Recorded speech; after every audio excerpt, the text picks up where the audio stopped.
am not the one you don't want to test me. Yeah. Gotta free my mind, and yo, these words are deadly. Who wanna run? Right back, y'all. This is the God, Imhotep, representing the Peace Channel. Please educate all children every day. And today's topic is, are you really free? Welcome. In the land of the blind, man, the one I man is king. Every time I spit, you're standing still like mannequins. Nobody moves, nobody gets hurt. Spit fire, flow water, who obeying they thirst. Today I want to talk to you about sovereignty, birth certificates, social security cards, state IDs, and what exactly does this mean in terms of your freedom. Birth certificates and social security cards didn't exist before 1933. There was no recording of births other than scriptures or family lineages or family trees. There was no reason to fill out a birth certificate and register your children with the government or the state that you lived in. So in 1933, which was shortly after 1929, I know I'm taking us way back, but that was the Great Depression. And shortly after 1933, new president, I think it was FDR at that time, he was forced into office because the previous president was impeached. I could just go look that up, that political information. In 1933, we needed a way to rebuild this country. Everybody was in fear. We had soup lines and there was no food for the country, and there was a lot of depression, and people were jumping out of windows because of the crash of the stock market, all that crazy stuff that happened in 1929. So in 1933, FDR came up with security, basically. They borrowed from Canada a concept of something called social insurance. And this social insurance was designed so that in case ever again a Great Depression had ever happened, there would be money that would be allocated to the side for each and every one of the citizens so that they can have retirement money to live off of, even if there were no jobs or if the economy had crashed again. So now at that time, you could choose either to be part of this new social system or not. Those who decided not to were considered sovereign, which was exactly what Native Americans are. They're sovereign. Basically, they don't have a birth certificate and social security card that's registered with the government. But it doesn't mean that they don't exist, or that they have no birth, or they're not a real people. If you join us, we got all this down with you. If not, you can start your own group of people and go figure out how to create your own society and welfare systems or bartering systems, whatever it may be. So those that decided to be part of the new society simply just had to register their biological offspring by signing a birth certificate. It was called Maritime Admiralty Law, and that is a law of the water. And contrary to that would be the law of the land, which is civil law. So we have two laws. We had Maritime Admiralty Law, which is the law of the water, and then we had civil law, which is the law of the land. Boats, when they would come from foreign land and they would come to America, they would park at what you would call a dock. The boat has birth. It had birth at the dock. Any product that was on that boat before it came onto the land had to be registered and given to the port authority of that land. And that certificate was called a certificate of manifest. And that certificate of manifest was an invoice, basically, of all the goods that were coming off of this boat onto the land. And that needed to be registered. And that's why the boat is parked at the dock giving birth. What is it birthing? It's birthing these products. So what needs to get signed? A certificate of manifest. Now, if you take a certificate of manifest and a birth certificate, they're exactly the same thing.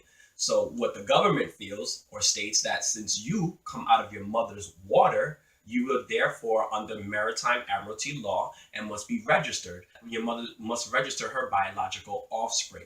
And this allowed the government to keep track of all the products that came from water onto land. Once the product is signed over to the Port Authority are now owners of that product and become responsible for that product. So when your mother and your father sign a birth certificate, they're actually signing you over to the state in which you live and giving you over to the government. And that's why if you beat your kids up or you do anything wrong to your kids and diapers comes into play, they come take your kids. And that's because they're not actually your kids. They're product of the state. And the state wants to ensure that their property and that their investment is going to have a return. And they're not going to let you interfere with their return on their investment. Now, you might be saying, well, what investment? Well, every time you sign a birth certificate and Social Security, sign a birth certificate back in 1933, there was no money. We were in a Great Depression, remember? So we needed to get money borrowed from the Federal Reserve and from other countries. So how did we float these loans if we didn't have any way of paying back the reserves or these foreign countries? What we did was promise the reserves in the country and these foreign countries that we would trade them social security card numbers or birth certificate numbers. So we're floating human people for loans against from other countries because every human needs to generate at least $15,000-$20,000 a year minimum, and that's way below poverty. But we can guarantee that everybody with a birth certificate and social security card will be generating at least $15,000 to $20,000 a year because the system in this country is designed for you to become capitalist and learn how to make money. In just in America, and that's why so many foreigners come here to this country, because it's a giant shopping mall. We're just here to consume or sell product. That's it. So roughly every human being is going to generate some type of capital each year as they're on this earth in order to survive, especially here in America. So America takes that amount of money and says, hey, I'll give you, for example, 5 people, they're all going to make $20,000 each. So you'll have $100,000 by the end of the year. I need to borrow 90,000, and you can keep the extra 10,000 for interest.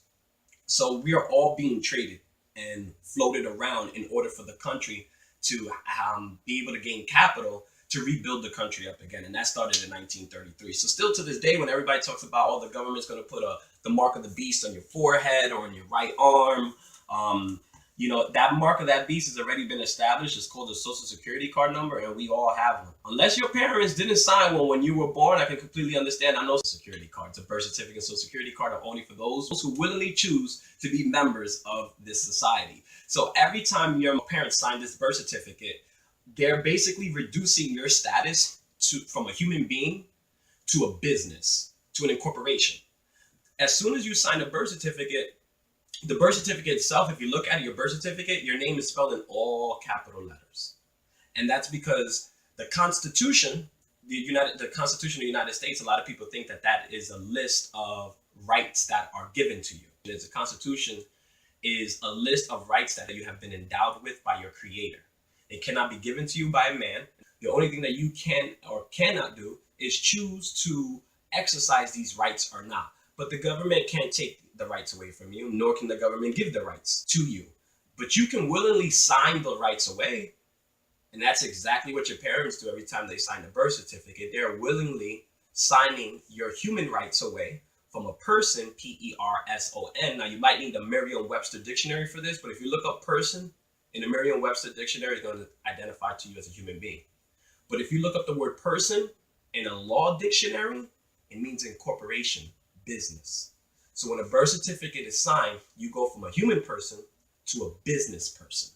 You are now subjecting yourself to an incorporation. You are lessening yourself from a human being and now bringing your status down to that of a business. And that's why your name is all in capital letters on your birth certificate, on your social security card, on your credit cards, on your court documents, on your death certificate, on your passport. Anything that has to do with government status, they can only deal with you, the business person, not you, the human person, because the human person you cannot do business with you. So therefore, you need to be established as an incorporation in order for these laws to be subjected to you. So you can actually turn back your birth certificate and social security card. There's a lot of paperwork that goes into place and claim your status as a sovereign individual. Of course, there's a lot of pros and cons that come with that because the government may not be helping you as much anymore because you're no longer subject to their society. You're going to have to reach out to sovereign societies that have bartering systems and health insurance, maybe traveling laws and all kinds of things that can help you with. So it is a new status and it's going to require a little bit of work. But if you look at the back of your birth certificate, or is it the front of your birth certificate, I think, and the back of your social, you'll see CUSIP numbers, which are known in the United States as control numbers, but they're actually CUSIP numbers. You used to be able to type in those CUSIP numbers or give them to a stockbroker, and they can actually show you the countries and where this stock is being traded and how much it's actually worth. But the CUSIP number came from your birth certificate and your social security card. So why is there stocks and money being exchanged with a number that's associated with you as a human being? That's because they're trading you as a business. So there is ways to redeem your sovereign status, you can take those control numbers from your birth certificate and social security card, mail them into the Federal Reserve along with a whole bunch of documents, and they will actually clear any debt up to $1 million under your name. So if you only owe $800,000 to the government in total, they're going to pay off the $800,000 that's under your business name, your capital letter name. And then the remainder, they don't send it to you because you're no longer part of society. They just put it back into the system and all the players get to play with that money again. So it's basically like playing Monopoly. And you're just saying, hey, I don't want to play Monopoly anymore. Okay, the bank buys back all your property, gets you completely out of debt, takes the money that you turn back into the bank, and we distribute it amongst the other players so that the game keeps going. It's okay that you don't want to play anymore, but there's some people that do. So there's a way in, but there's also a way out. So sovereignty is very big. It's a big topic. It's hard for me to cover all the information that I would like to in this particular time. I'm actually thinking in the back of my mind as I'm doing the closing that I missed anything, and I know I did. But I just want to spark your consciousness and give you that question. Look up sovereignty. Look up these control numbers on your birth certificate and social security card. Look up the fact that before 1933, they didn't exist. The word person in the law dictionary does mean business. And why do they have all your government documents spelled in all capital letters?